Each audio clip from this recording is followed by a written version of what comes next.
Hello guys, स्वागत है आप सबका। तो आज हम बात करेंगे अदानी ग्रुप की, और ये बड़ी खबर निकल कर आ रही है सीमेंट कंपनी की जो है इनके अंदर होल्डिंग हो या ना हो, लेकिन पूरी वीडियो ज़रूर देखें क्योंकि काफ़ी यूज़फुल रह सकती है। कि अदानी ग्रुप जो है सभी सीमेंट कंपनियों को लाएगा एक छत के नीचे। अल्ट्राटेक को चुनौती देने की तैयारी। अब इससे हो क्या सकता है वो बात से पहले तो समझे। खबरें तो आप कई जगह पे देखते होंगे, ऐसी खबर आपको जो है इस तरीके से जानकारी नहीं जो है मिलेगी। आसान भाषा में हम समझाने की कोशिश करते हैं। तो सब्सक्राइब जरूर कर लें हमारे चैनल को अगर आप नए हैं।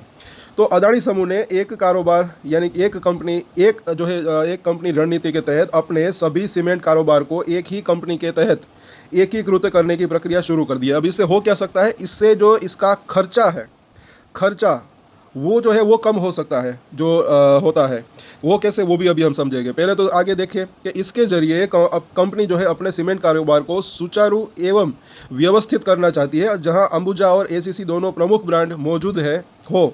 तो समूह ने इस एकीकरण की योजना के तहत हाल में जो है अधिग्रहित अपनी दो कंपनियों यानी कि सांगी इंडस्ट्रीज और पेन्ना सीमेंट को अंबुजा सीमेंट में विलय करने की प्रक्रिया औपचारिक तौर पर शुरू कर दी है।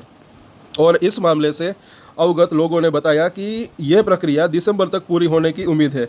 समूह ने मूल ब्रांड के तौर पर अदानी सीमेंट को जो है बढ़ावा देने की योजना बनाई है, और उसने ब्रांड जागरूकता की प्रक्रिया पहले ही शुरू कर दी है। और सूत्रों ने बताया कि पिछले साल अक्टूबर में सीके बिरला समूह से अधिग्रहित ओरियन सीमेंट अब अदानी सीमेंट के तहत एक विनिर्माण इकाई के तौर पर काम करेगी।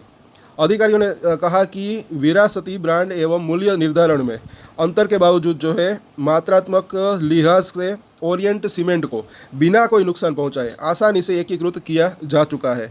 और ओरिएंट सीमेंट के लगभग 60% डीलरों ने अंबुजा और एसीसी उत्पादों का स्टॉक जो है रखना पहले ही शुरू कर दिया है। इससे ज़मीनी स्तर पर ब्रांड एकीकरण का संकेत मिलता है। और इस रणनीति का उद्देश्य ये ज़रा देखें, परिचालन को सरल बनाते हुए लागत को घटाना।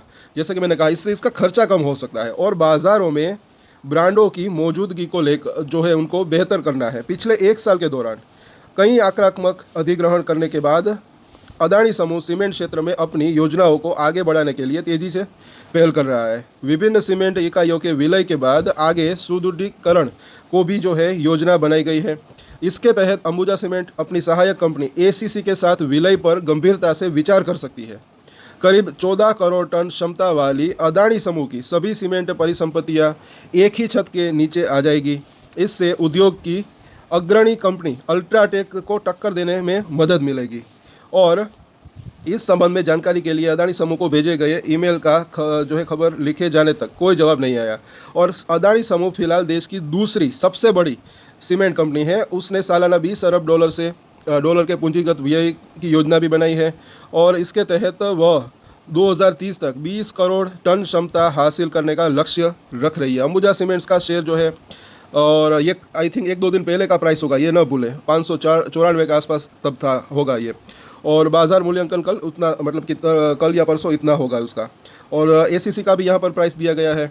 और आगे अगर देखें तो परिचालन के एकीकरण के साथ ही अंबुजा ने लागत में कटौती की एक आक्रामक रूपरेखा भी तैयार की है। इसका लक्ष्य वर्ष 2027 तक 550 रुपये प्रति टन की बचत करना है, और इसमें बिजली एवं ईंधन बचत आदि को भी शामिल किया गया है। तो ये इसकी पूरी रिपोर्ट है। तो इन दो जो है ये शेयरों के ऊपर, अदानी सीमेंट के जो शेयर है, सीमेंट सेक्टर का शेयर, उसके ऊपर नज़र रख सकते हैं। मुझे ऐसा लग रहा है कि इसके अंदर तेज़ी की संभावना रह सकती है। अंबुजा सीमेंट हो, एसीसी सीमेंट हो, अब वो आगे मर्जर होता है नहीं वो देखना बनता है, लेकिन मुझे ऐसा लग रहा है कि इससे जो है इसका, जैसे कि इसके अंदर है कि खर्चे वो जो है वो कम हो सकते हैं, तो इससे इसका जो है रेवेन्यू तो आगे बढ़ सकता है क्योंकि उसकी कैपेसिटी बढ़ सकती है, लेकिन उसका प्रॉफिट जो है वो बढ़ सकता है, प्रॉफिट मार्जिन बढ़ सकता है। तो शेयर के अंदर भी तेज़ी की संभावना रह सकती है। तो इसके ऊपर नज़र बना कर रख सकते हैं।